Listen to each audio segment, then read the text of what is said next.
we imagine that when Jesus is talking to a crowd, he's evangelizing them. 90% of the time in the text, they're Jews. He's not evangelizing them. It's not evangelism that's happening there. It's teaching. And yet, Jesus differentiated from the people who were already a part of the faith, that when he was teaching them, he did not confuse them with being disciples. And I think this is key because I think most pastors believe that they disciple from the pulpit every Sunday.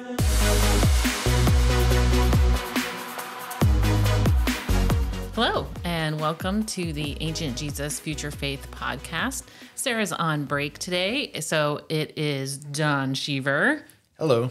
And me, Tana Sheaver.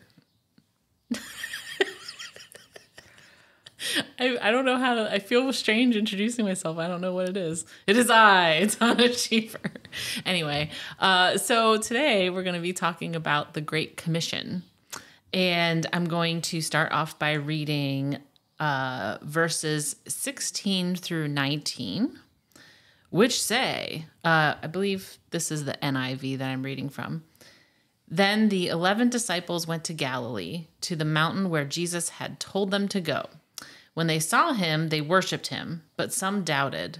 Then Jesus came to them and said, "All authority in heaven and on earth has been given to me. Therefore, go and make disciples of all nations, baptizing them in the name of the Father and of the Son and of the Holy Spirit." So, Don. Yes. What were you taught about the Great Commission growing up? You know, it was heavy, right? Yeah. Like it was like I was responsible for the salvation of people. That what happened if I did not take my one opportunity to witness to someone and that person died in a car accident? Jeez. And I could have prevented their eternal damnation. Right. Now, I don't know if it was ever stated that succinctly to me, but that is definitely the impression I carried with me through a large portion of my life, probably through my early 20s. I had a sense of regret and sadness about friendships I had in high school, that I was ashamed of the gospel, quote unquote. So I wouldn't share my faith with them, with people, and that in some way, if something were to have happened to them, that I'd be responsible for their torture for eternity. That's a lot of pressure to put on young people, any person, but I mean, especially growing up. Yeah. The interesting thing is, growing up in the Catholic Church, I don't remember that being as much of an emphasis. Yeah, and you also just don't care about eternal torture of other people.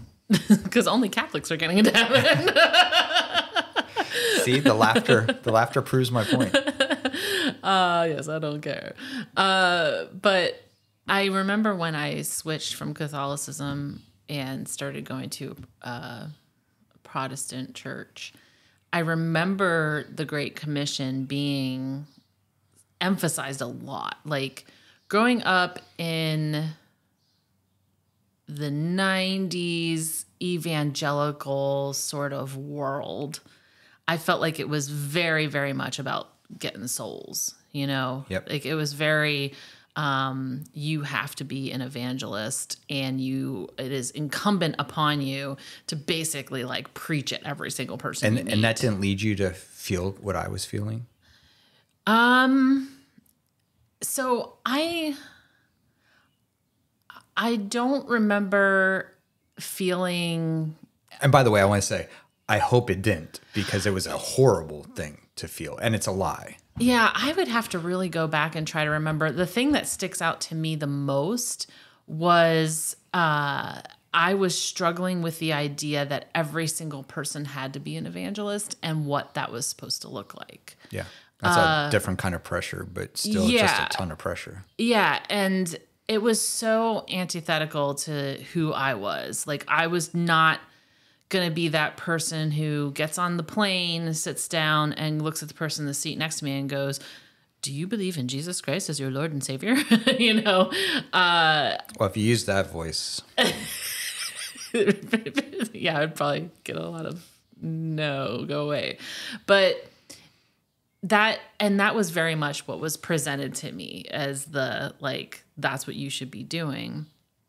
And to me, although I didn't have really like the language for it at the time, that felt very like the wrong emphasis. It felt very like, it actually, to me, I was like, well, I feel like that would drive people away, especially the way I would see some people doing evangelism, right? Sure. Especially when it would be sort of like the turn or burn kind of message, Right. Of, well, do you feel like you have your salvation? Do you want to go to hell? Like, what kind of message is that to get somebody to believe, right? So I mean, fear is a very powerful motivator. Just look Sure. at our current GOP. Oh, yeah. Yeah. Everything's fear-based. But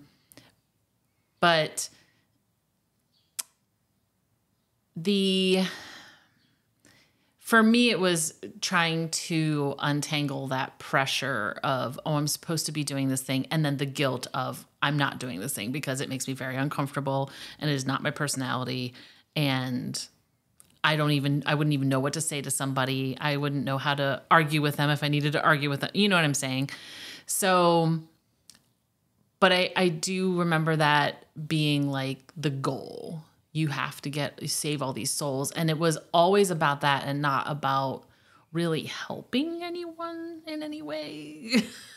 It was more just like, well, is their soul saved? Okay, nothing else matters. Oh, right. Because people, if you're helping people in a different way, the phrase that often got tossed around towards me, or that I would hear, would be, well, man cannot survive on bread alone. That one, yes. Implying that, but by the very word of God, and therefore that means evangelism, and that to take care of a person's needs was not enough, that we also needed to evangelize them, and that even to do the first without the second was in some way a negative. And that was really something that I was hit with a lot, that this isn't about, if it was a soup kitchen, it wasn't about whether or not the person's stomach was full. It was whether or not they also heard the gospel message while they were eating. Right. And that makes me think of a lot of the stuff that came out of this period of time, which was Tracts, the evangelism tracts. Tracts. And the folded money that would look like you're leaving a big tip on the table, but it was actually like a little evangelism tool. Quick side story. And I may have told this on this podcast, or if not, maybe on the Evangelibros podcast that I used to do. But I had taken some seminary classes, and one of the seminary courses I took was evangelism and discipleship. So it might come up again in this discussion today. Oh, interesting. But one of the individuals there said, I always like to leave as a tip. Oh no. One of these things. And they were referring to one of these bills that looks like a $50 bill or a $20 bill. But when you open it, it's actually a salvation tract, right? Mm-hmm. And when she said that, I don't remember the exact conversation. This has been, probably 15 years ago or longer. And she had said something to the effect of basically let space for people to applaud her, or left room for people to be like, wow, that's awesome, because we were talking about evangelism in this evangelism and discipleship class. Mm-hmm. And I said, that just makes you an asshole. And the class stops. Like, it just stops. You hear a record scratch. yeah, basically. And when the class stopped, the woman who was sharing this about that she likes to do this raises her hand, and the professor's like, yes. And she's like, can he swear in here? And I said, I'm a fucking adult. And the professor's like, we prefer if maybe we didn't have profanity in class, but there is nothing against him swearing. And they were more upset that I swore. It reminds me of like Tony Campolo. Yeah, the Tony Campolo where he says, today 100,000 or 1,000 children die and no one gives a shit. In fact, you're more upset that I said shit than all these children are dying. Mm-hmm. Anyhow, more upset about that. But yes, so that is my side story on those tracts that look like money. And I just said, look, I've waited tables. And it's a grueling job. Mm-hmm. And when you finally get someone that it looks like they not only tipped appropriately, but they actually tipped extravagantly, and you're remembering all the people that left change on the table. Or nothing. And you finally see that $20 bill or you see something and then when you grab it, you find out that it's a message about Jesus. It's not hopeful. No. It's not helpful. Mm-mm. In fact, it's aggravating and upsetting. I think that I'm sure someone somewhere is still handing those out. I have a feeling that those have kind of gone the way of the buffalo, that we're not seeing those any longer. But yeah. That's my story with that. I called someone an asshole in my seminary class. I mean, that's not shocking to me. But I mean, I remember thinking at the time, these are ways to actually drive people away. Yeah. I feel like some of the tools that people used were more detrimental than helpful. And it's also so when you read that, I asked you to stop at 19. Yes. And the reason I asked you to stop at 19 is because I think that's where most people hear this taught. Can you just read the actual Great Commission up through the end of 19? To start. You started a little bit earlier. Sorry, Jesus came to them. Okay. All authority in heaven on earth has been given to me. Therefore, go and make disciples of all nations, baptizing them in the name of the Father and of the Son and of the Holy Spirit. Now, my experience growing up, and maybe others have had a different one, we treated the end of 19 as if there was a period there. What is the actual punctuation at the end of 19? A comma. Which implies what? There's more. And what is that more? And teaching them to obey everything I have commanded you. This is really significant, right? And teaching them everything that I have commanded you. A chick tract is not doing that. Mm-mm. You are not teaching people everything that Jesus commanded. You're not doing anything. You are behaving as a surrogate, not even, right? And in this instance, it is probably one of the I'm so bombastic. One of the greatest atrocities that we do in Christendom is that we've reduced the Great Commission to evangelism. Mm-hmm. And I would argue Jesus did not have evangelism in mind when he gave the Great Commission. So I don't think that in this passage the word commission is used, right? That's our heading. I think you could argue, and therefore Jesus commissioned them, could be implied. But when you hear the word commission, Tana, what does that mean to you? If something is commissioned or someone commissions someone, what is the meaning of that? I always think of like paintings or compositions of like a wealthy patron commissioned someone to do a specific thing. And so how would that apply to the disciples here? When you're thinking about now Jesus is commissioning them. He's telling them to do it. So in this idea of like when we do commencement speeches, which I'd be curious if those have a similar background, or graduation speeches, we will commission the students to now go and take what they've learned and extend it. You now are no longer the student, right? Not to say that you can't keep learning, but you now have graduated and you are now being commissioned to go use your skills that you have learned in the ways that benefit, however, right?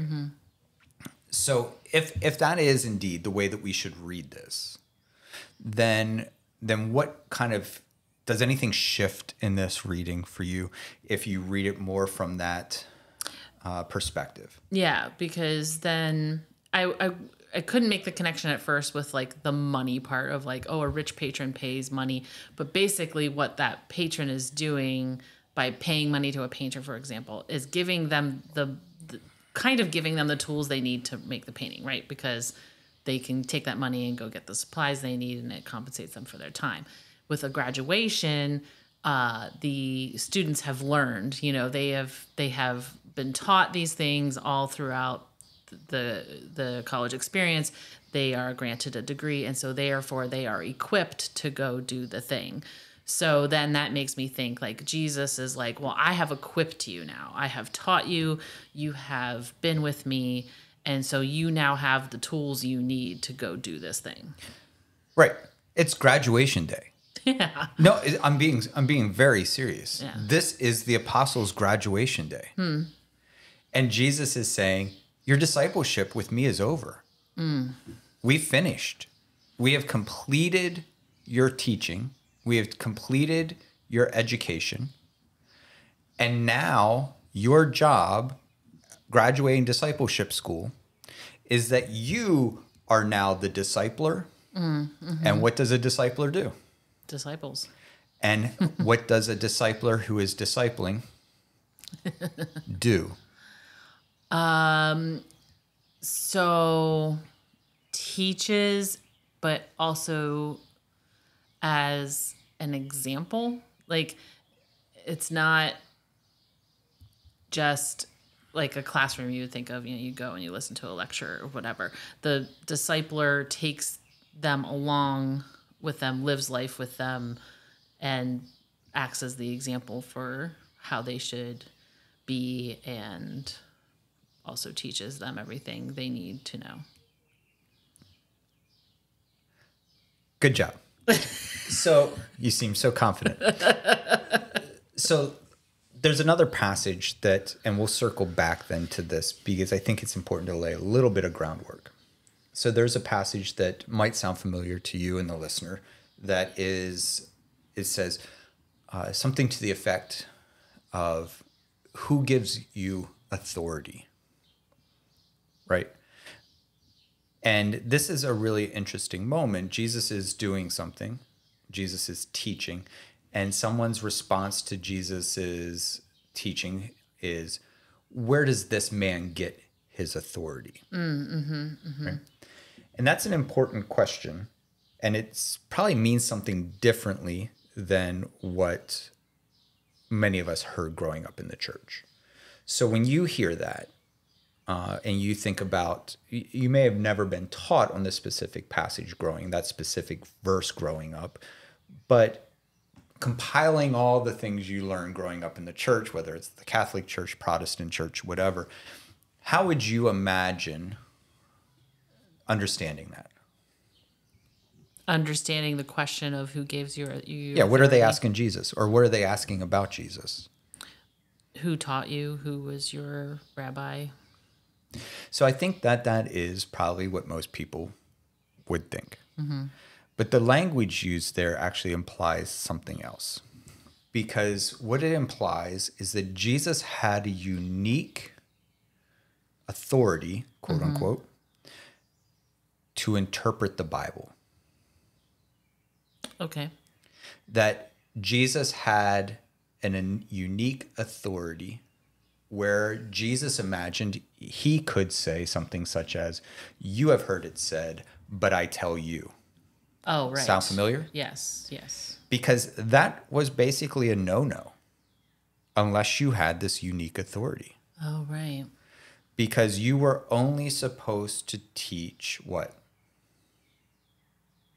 I guess like Torah? What Just someone with standard authority Torah? Okay. taught you, Right. right? So only a handful of people throughout Jewish history had what was this unique authority, where they were able to give a brand new interpretation. They were able to take a text and they were able to say, you have heard, but I tell you. So is that certain rabbis like Hillel, Hillel would have been someone with authority. Yep. Rashi? Is that one of them? Rashi, I'm guessing, would have had authority. Gamliel probably would not. That was one. Okay. Probably would not have, and that's Hillel's grandson. Oh, okay. So he probably only taught Hillel's teachings. Okay. Right? Jesus agrees with Hillel on almost everything except for divorce. And I would argue that would have been confusing to people because you taught what your teacher said, and I think you can make a case that Jesus was probably taught by Hillel or Gamliel or someone within that system. So who gave those people, like, how did you know that those were the people who had that authority? So you had to have two people who had authority give authority to you. Oh, interesting. Okay. So when they were asking Jesus, who gives you this authority, they expected him to name two rabbis. Yes. And do you remember what it is that Jesus, what goes on in this scene? I think he says, like, my father. So John the Baptist, who people believed had authority. Right. Okay. Right? So John the Baptist and God were Jesus's witnesses. Right? Now, it could be debated, like, okay, way to pull the God card, right, Jesus. Sure, like, yeah. What a dick move. Yeah. But this is where Jesus is like, they're not going to listen. They're not going to hear it. They're going to be like, whatever, right? So, but this is an important thing, is that as Jesus is coming up through the ranks, so to speak, or as he's preaching around, there became this thing where he speaks, and you'll hear it. He speaks with authority, right? When you hear that, when you read that in the text and it talks about Jesus is teaching with authority, it doesn't mean that he was confident and he had chutzpah. It means instead that he was reinterpreting long-held views of the text in unique and new ways. And if you heard someone doing that, you should be suspicious unless you knew who it was that said, anointed him, basically, to say, you may make interpretations. You know the text. You are close enough to God. You have done all the things correct, that you have this authority to now be able to interpret the text, right? People, when they heard Jesus teach, were blown away. They were astounded at his teachings. And then they would ask, who is it that gave this man such authority? Who is it that allowed this man to teach in these ways that are blowing our minds, who are changing the ways that we're thinking about the world? Who has given him authority? Right? So why does that matter for the Great Commission? Well, Jesus says, all authority in heaven and on earth has been given to me. Yes, he uses the word authority there. Yes. The ability to interpret, not I'm in charge. Right.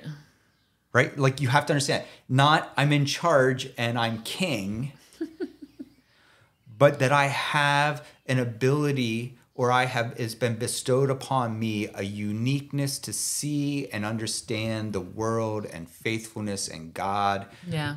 Salvation, which means safety, and empire, and I have been given this unique authority, and now do what with it? Commission you. What does verse 20 say? Teach them to obey everything I have commanded you. Yes, go and teach my teachings. Yeah. So this is Jesus being the rabbi saying, I have given you. Not authority. No. He is not giving them authority. Oh. He's saying, I have authority. I have authority. Now teach my teachings. He is not giving them authority. Okay, so I have a question. Yes. And I know Paul wasn't a disciple, but it feels like Paul kind of expanded on some things that Jesus said. So I think you're correct and incorrect simultaneously. Woo! Sweet spot. I think the way that we have, because of the lens that has been handed us, we read Paul that way. I think that if you read Paul through a Jewish lens, that it doesn't feel the same way. It doesn't feel like he is like stepping outside of boundaries. Great book, Pamela Eisenbaum. Paul was not a Christian. Wonderful, wonderful book. I always say when I recommend that book that that the title, I feel like the title was given by the publisher because Pamela Eisenbaum's handling of Paul is so kind and generous towards Christians. She's a Jewish scholar who teaches New Testament and early Christian history. And she's so kind in that book. And she is not like, it's not at all like confrontational. But the title feels very confrontational. Paul was not a Christian. So it's, anyhow, highly recommend it. Wonderful book if you want to kind of read, if you want the opportunity in a easily digestible book or fairly easily digestible book to kind of hear Paul through a lens that doesn't feel like he is going against or taking some creative license as you were referring. So yeah. Okay. I'm sorry. I actually interrupted you with that question. So you were talking about what that Jesus had commissioned the disciples to teach what he had taught them. Correct. So this is one of the things that I think is always fascinating is that we want Jesus to always be unique, like 100% unique. In fact, earlier I mentioned that Jesus was probably brought up in the school of Hillel. And for some people, that's like, mind blowing. Oh, right. Like that he could have had a teacher and yeah, was... like what? Yeah, but yet we see in the passage that talks about him hanging out at the temple and his parents are looking for him around the age of a bar mitzvah, that, he's like, where else would I have been? I'm about my father's work. So I'm at my father's house. And it says, and he was sitting on the steps, basically interacting with the rabbis or the teachers, which means he was learning. I think sometimes in our American bald eagle Jesus, we like at his baptism, it was not a dove. A bald eagle draped in an American flag comes out of the sky. And God says, this patriot of whom I'm well pleased, right? That we imagine Jesus was holding court. Right, we do, yes. That Jesus was there and Jesus was like, he was telling and he was blowing their minds and they were like, oh my gosh, who is this kid? Yeah. But that's not what most likely happened. I mean, obviously I wasn't there, so I can't for certain say, but it seems more likely that Jesus was there listening and he was probably asking phenomenal questions. And he was engaging the teachers in a way that they probably viewed him and were like, this is a great potential student. Now, we don't really hear anything about Jesus again until he's 30, right? Right, yeah. And I think this is important because I would argue the reason you won't hear anything about Jesus until he's 30 is because 30 is the age at which you were able to start teaching. And you weren't supposed to teach until the age of 30, right? And boy, wouldn't we be better off if... Oh my gosh. Particularly, anyhow. 25-year-old Evangelibros. Yes. So, and I would argue that from the age of 12 to 30, that is about the amount of time that you would have been being discipled. Okay?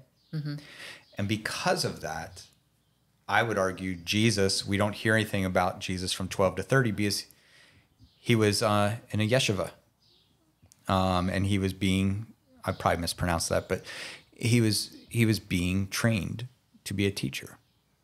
And at some point in the midst of that, it becomes clear that he has authority. And he begins teaching. And from the first day we see him out on the, countryside teaching, people perceive he has authority. So now Jesus would have been around the age of 30, commissioned. His teacher, if plausible, I'd say it's plausible. I can't say for certain Jesus was discipled, but if Jesus was discipled, Jesus would have had a commencement day in which his teacher would have got up and said, now it is your job to go and make disciples. And then Jesus and his fellow graduates would have left at that moment, and they would have begun finding people to disciple. They would have started calling disciples. Disciples would have started being attracted to them and coming to them and asking to be discipled by them. And as their name grew, and by name I mean character and reputation, not like sometimes we can make that icky. And I really just mean as Jesus's reputation or anybody's reputation grew, people would start coming to them. And they would no longer have to call someone to discipleship, but people would be attracted to them and want to be discipled by them. And we see that immediately as Jesus, in the first couple chapters of every gospel is basically Jesus calling disciples. Yeah. Right after we get over the birth narrative and everything, we see these moments where Jesus is calling people because he has begun at 30 to disciple. Right. He's gone through a great commissioning. Right. Yeah. And so Jesus did these things. Now Jesus is saying to his disciples, I who have authority am now calling you to go and make disciples. And because of that, they're sent out. Now, what do you imagine is unique? Because this is not unique, this process. But what is relatively unique is something in that verse. What do you imagine is the unique thing in that verse?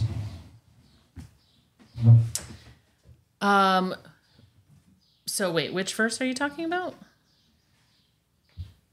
Are you talking about the entire Great Commission, or are you talking about a specific? Probably 19 would be my guess. Therefore, go and make disciples, baptize, all that. Yes, but you skipped the unique part. Sorry. Therefore, go and make disciples of all nations, There it is. baptizing them. All nations? Yes. Okay. Because discipleship would have been Jewish children. Right.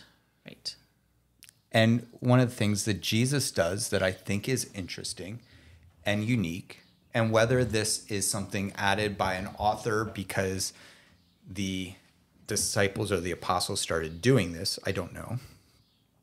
But this idea of going and making disciples of all nations is fascinating.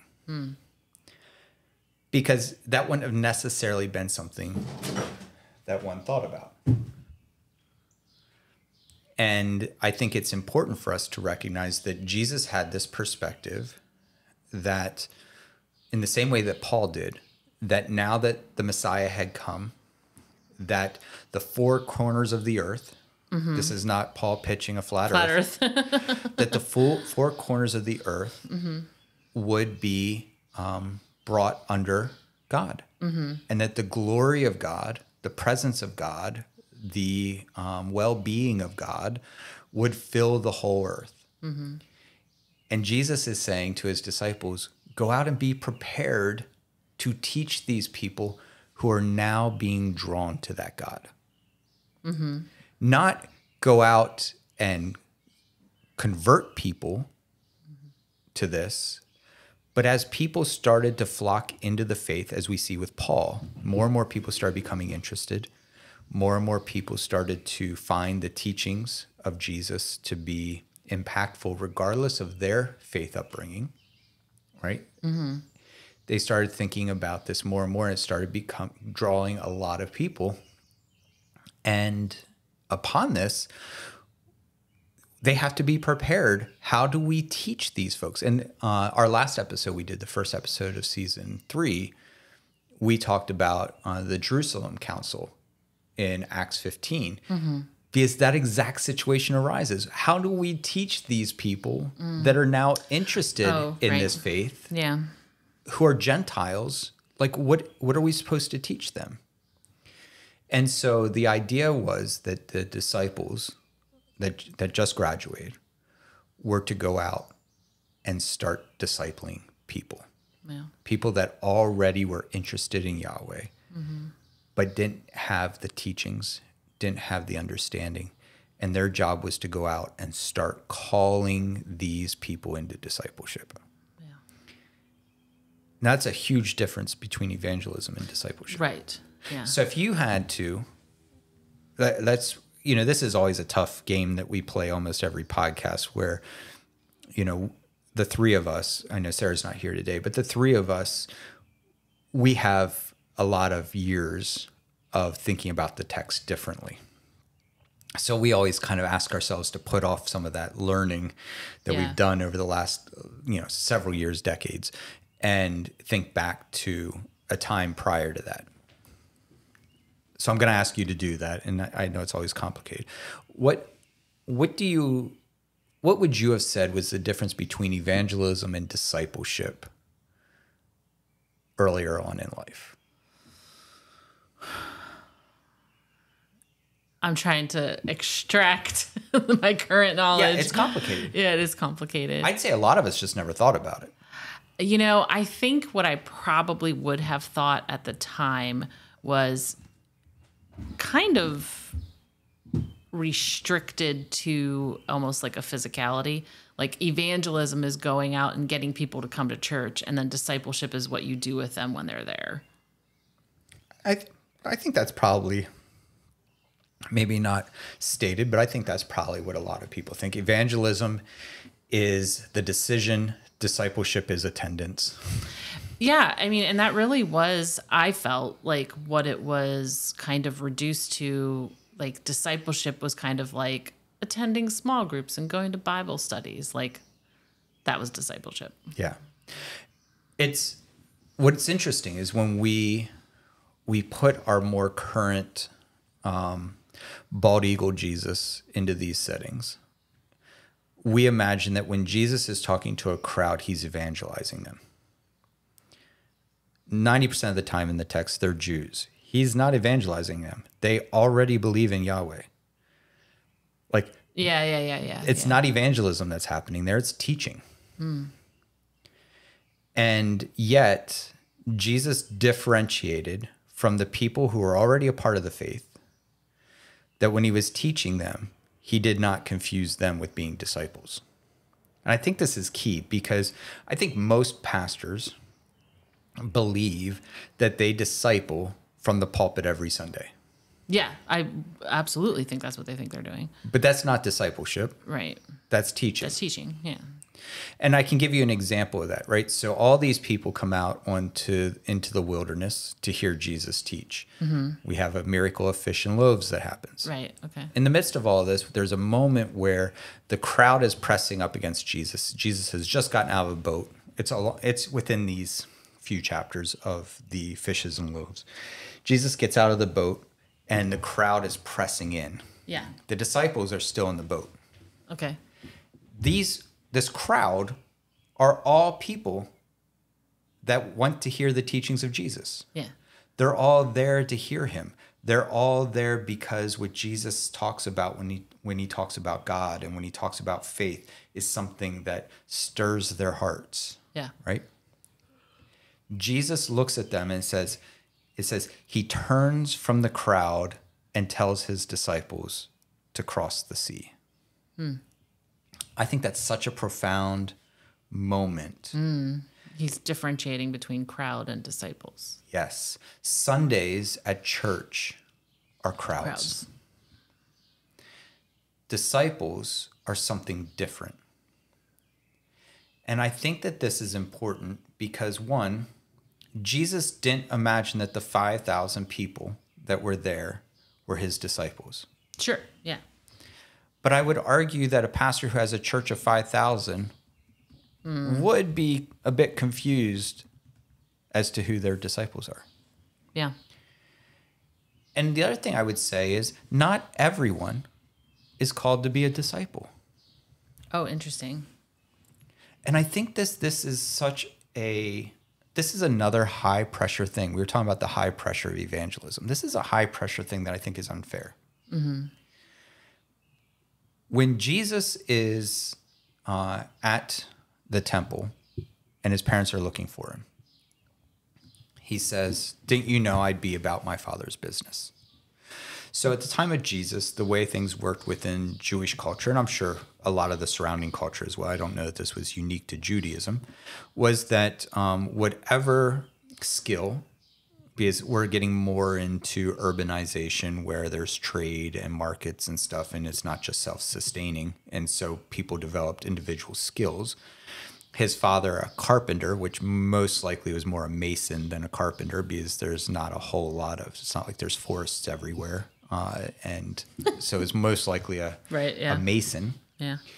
And when Jesus is at the temple, he says, "I'm about my Father's business." James and John, the Thunder brothers, right? they are fishing. Mm-hmm. Why? Because their father was a fisherman, and they went into the Father's business. Mm-hmm. Instead of what? Instead of anything else? Instead of going into discipleship, right? Because the rabbis would call people into discipleship. So Judaism was one of the first, if not the first, to offer public education. So from a very early age, you went to school. You had to memorize Torah. You had to do all these different things in school, public school, and your town had a synagogue that both functioned as a synagogue as well as a school, education, all that stuff. Wonderful concept. Community center was a synagogue. Right? Yeah. Differentiated from a temple. And so in the synagogue, you would go in and you'd have public school if your community could afford to have a rabbi, right? And that, or at that time, rabbi wasn't an official role; it was a title for teacher. So if your town could afford to have a teacher in it, you would have a synagogue, and the students would go there and learn. At some point, the teacher would say, "Okay, it's now time for you to go do your father's work," which was around the age of 12, a bar mitzvah, bat mitzvah, right? At that point, now, up until the age of a bar mitzvah or bat mitzvah, at least in ancient times, the parents were responsible for the actions and behavior of their children, right? Mm-hmm. I don't know, as kind of a quick aside to our listeners, that becomes the age of accountability in Western Christianity, that, whatever sins you commit before the age of a certain thing aren't held against you. So that helps us explain away, like, if a child dies, are they going to heaven or hell? Right. Which is just a terrible conversation regardless, much less to put on a parent that just faced that tragic loss. Right. But the idea was that any mistakes a child made, that sin fell upon the parent.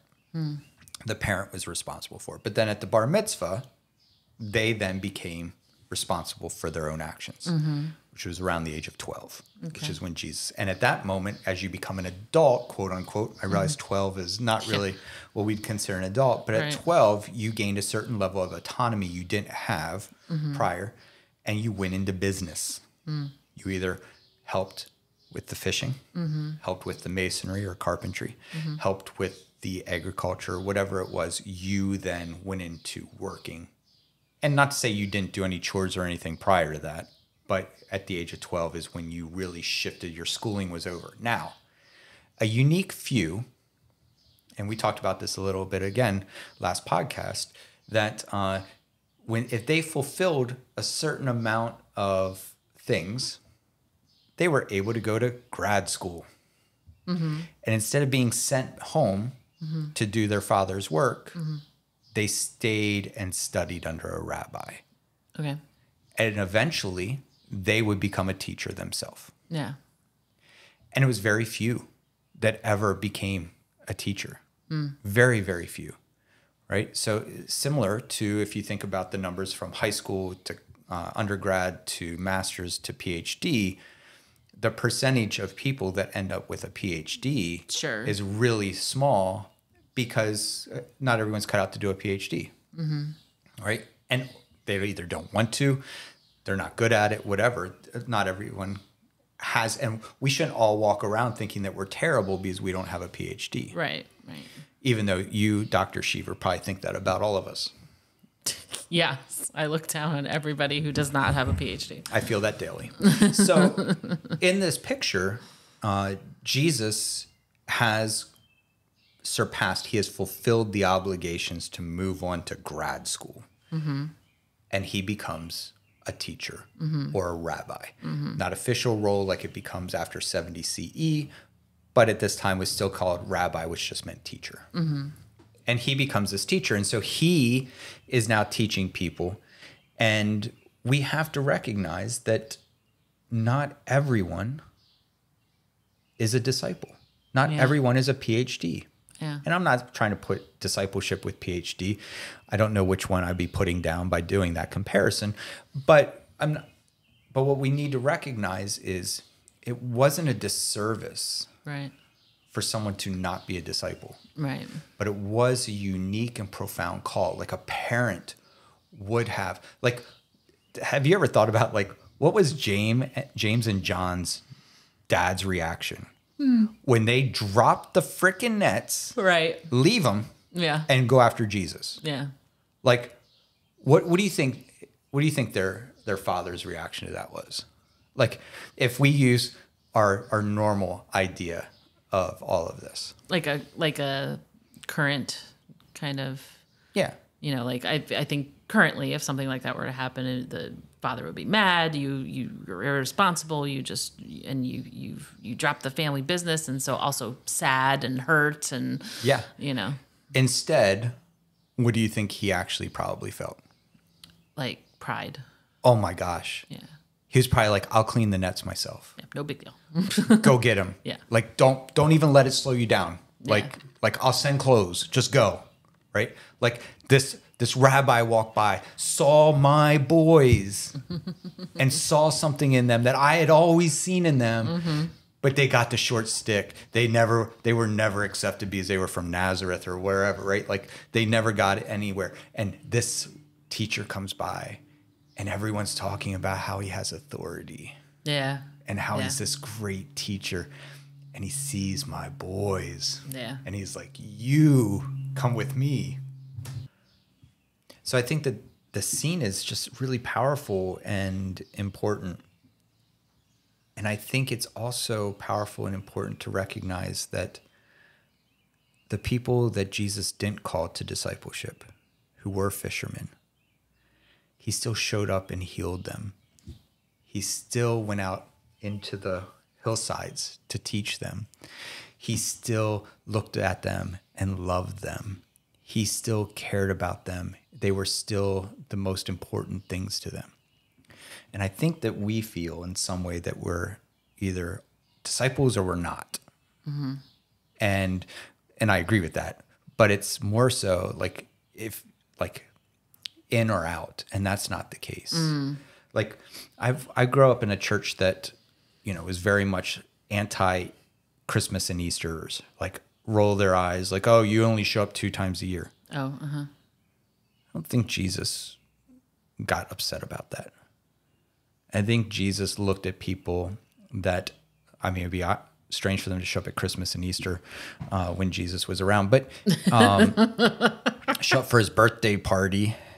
But I think Jesus would look at them and have compassion and be like, life is hard. Life is busy. It's complicated. And I'm glad that you're here today. yeah. And while you're here, I have something to say that hopefully brings you hope, encouragement, and reminds you of the love of God. And I think that then there's people that attend 2 times a month and then 4 times a month and never miss a Sunday ever. And then people who volunteer at the church or do extras here and there within the faith or lead a nonprofit that is based in faithful behavior and ideas. And some people are going to be pastors. And I also don't believe that all pastors are disciples. And that's okay, right? There's nothing that says... They're not disciples or they're not disciplers? Both. Okay. You can't be a discipler if you're not a disciple. Okay. Yeah. And that's the other piece. I think a lot of people are trying to disciple when they themselves haven't been. Yeah.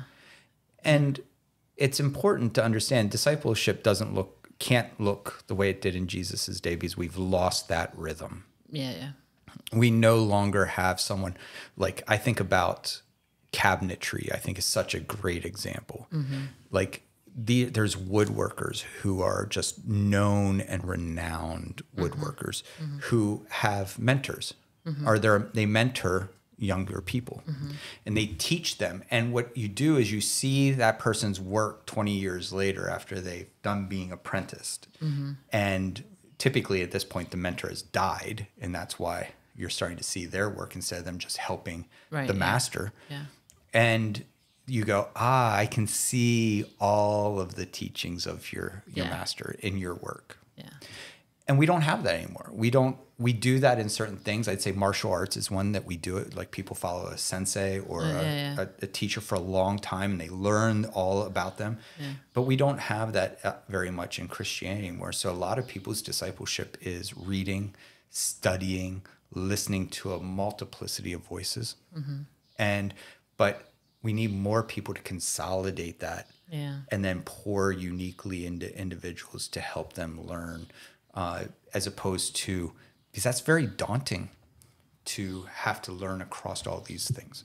So that being said, the Great Commission is this powerful moment where Jesus is saying, I had a unique gift given to me, which was insight into the text. And I have trained you, I have discipled you, and it is now time. And today is your graduation. And now your job is to go out and teach everyone these things. And in the midst of that, find people who want to learn everything I taught. Yeah. And then commission them to go and make more disciples that teach everyone that they come in contact with, but find a unique few to pour into. Yeah. And I think that that's just a really powerful and beautiful thing. And I think in a lot of ways, in our attempt to create a sense of ease of participation in our faith, we have lost some of the depth and beauty of some of the higher callings in our faith, which is to discipleship and discipling, because we've reduced it to a prayer and an attendance. Yeah. And I think that's robbed us. I think that's why Christianity in the West has become so, dare I say, neutered, insignificant, powerless, except for when it's angry. Right. And it's because we no longer are taking discipleship serious. We're only concerned about evangelism. Yeah. What are your thoughts? I think it's really important that we understand the difference between evangelism and discipleship. And I think the world would be better off if there was more of an effort to make disciples rather than simply converts. Yes. Yeah. So, what does Jesus say about converts? You'll cross the sea to make a single convert and turn them into twice the sons of hell you are. Yeah. Yeah. That's one of my favorites. Yeah. Go Jesus. And that's, honestly, I feel like we're seeing that. Just no discipleship, no truly trying to follow Jesus, but just converts and then using that conversion as a weapon. You nailed it. So thank you for joining us today. If you want to interact with us more in between episodes, please check us out on all the socials. You can go to our website, ajffpodcast.com, and there's links there to all the socials. And if you'd like to support what we're doing, check out buymeacoffee.com/AJFF, and you can become a member or just leave us a little token of support. So thank you, and we'll see you next time. Bye.